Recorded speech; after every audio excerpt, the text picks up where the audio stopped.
Operation సింధూర్తో Pakistan భయపడిందన్నారు ప్రధాని Modi.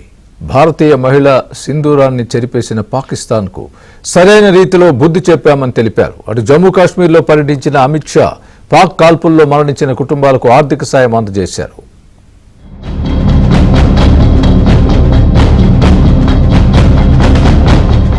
Operation Sindoor గురించి ప్రధాని మోదీ విస్తృతంగా చెబుతున్నారు.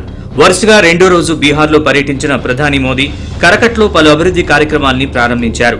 పహల్గాం ఉగ్రదాడికి ప్రతీకారంగా ఉగ్ర శిబిరాల్ని ధ్వంసం చేస్తానని గత పర్యటనలో హామీ ఇచ్చానని, దాన్ని నెరవేర్చాకే ఇప్పుడు తిరిగి బీహార్కు వచ్చినట్లు ప్రధాని తెలిపారు. రాముడి బాటలో ఒకసారి వాగ్దానం చేస్తే దాన్ని నెరవేర్చి తీరుతామన్నారు. ఇదే సరికొత్త భారత్ విధానమని మోదీ స్పష్టం చేశారు. बिहार की धरती पर मैंने कहा था, उन्हें कल्पना से भी बड़ी सजा होगी। आज जब मैं बिहार आया हूं तो अपने वचन पूरा करने के बाद आया हूं. భారత్ కు చెందిన బ్రహ్మోస్ క్షిపణులు తమను నిద్ర లేకుండా చేశాయంటూ పాకిస్తాన్ ప్రధాని షహబాజ్ అజర్బైజాన్ వేదికగా ప్రకటించిన నేపథ్యంలో ఉత్తరప్రదేశ్లోని కాన్పూర్లో ప్రధాని మోదీ బ్రహ్మోస్ క్షిపణుల గురించి ప్రస్తావించారు. ఆపరేషన్ సింధూర్ ఇంకా ముగియలేదని, పాకిస్తాన్లో వందల కిలోమీటర్ల దూరంలో ఉన్న ఉగ్రస్థావరాలను మన ఆయుధాలు, క్షిపణి వ్యవస్థలు నాశనం చేశాయన్నారు. శత్రువుల్ని గడగడలాడించాయన్నారు. Chief army staff sitting here, Syed Asim Munir teach a lesson to our enemy. But before that hour reached, India again launched missile attacks, BrahMos. हमारे भारतीय हथियारों ने, ब्रह्मोस मिसाइल ने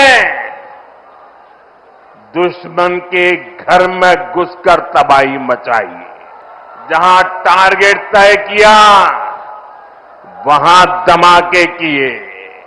ये ताकत हमें आत्मनिर्भर भारत के संकल्प से मिली है. ఆపరేషన్ సింధు తర్వాత కేంద్ర హోంశాఖ మంత్రి అమిత్ షా జమ్మూ కాశ్మీర్లో పర్యటించారు. పాకిస్తాన్ జరిపిన దాడుల సందర్భంగా నష్టపోయిన కుటుంబాలను అమిత్ షా పరామర్శించారు. త్వరలో పరిహార ప్యాకేజీని అందిస్తామని అమిత్ షా హామీ ఇచ్చారు. పాక్లోని 118 పోస్టులను బీఎస్ఎఫ్ దళాలు ధ్వంసం చేశాయని గుర్తు చేశారు. బీఎస్ఎఫ్ కొట్టిన దెబ్బకు శత్రుదేశం కోలుకునేందుకు కొన్నేళ్లు పడుతుందన్నారు.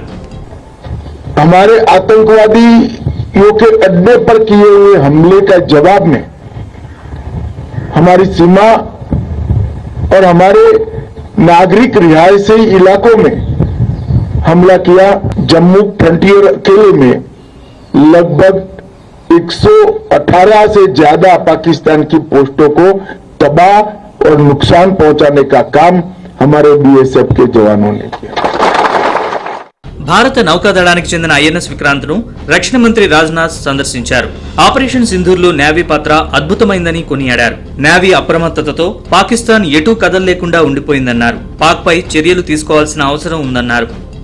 मैं आप सभी को ऑपरेशन सिंदूर की सफलता पर तहे दिल बधाई देता हूं.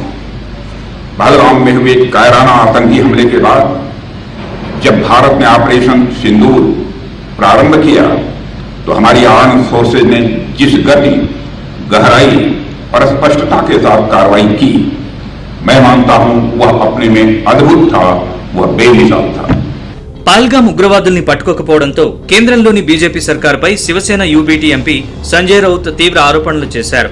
పహల్గాం ఉగ్రదాడికి పాల్పడిన ఆ 6 ఉగ్రవాదులు ఏదో ఒక రోజు బీజేపీలో చేర్చుకుంటున్నట్లు పత్రికా ప్రకటన చేస్తుందని రౌత్ ఆరోపించారు. आतंकवादी तो शायद बीजेपी में प्रवेश किया होगा, इसलिए पकड़े नहीं जाते. वो जो 6 आतंकवादी है पहलगाम वाले, वो इसलिए पकड़े नहीं जाते कि शायद वो एक दिन आपको बीजेपी कार्यालय से प्रेस नोट आ जाएगी, वो 6 लोगों ने बीजेपी में प्रवेश किया है, तो आप भूल जाइए सब. ఇక అఖిలపక్షం ఎంపీల బృందం విదేశాల పర్యటన కొనసాగుతోంది. శుక్రవారం బీజేపీ ఎంపీ రవిశంకర్ ప్రసాద్ బృందం డెన్మార్క్ లో ఫారెన్ పాలసీ కమిటీతో సమావేశమైంది. పహల్గాం ఉగ్రదాడితో పాటు ఆపరేషన్ సింధూర్ గురించి వివరించారు. సియోరా లియోన్లో ఎంపీ శ్రీకాంత్ షిండే టీం, ఇండోనేషియాలో సంజయ్ జా బృందం, లాట్వియాలో కనిమలి బృంద సభ్యులు పర్యటించారు. కొలంబియా మాజీ ప్రెసిడెంట్తో కాంగ్రెస్ ఎంపీ శశి థరూర్ బృందం భేటీ అయింది. అల్జీరియాలో బీజేపీ ఎంపీ బైజాయంత్ పాండా టీం పర్యటించింది.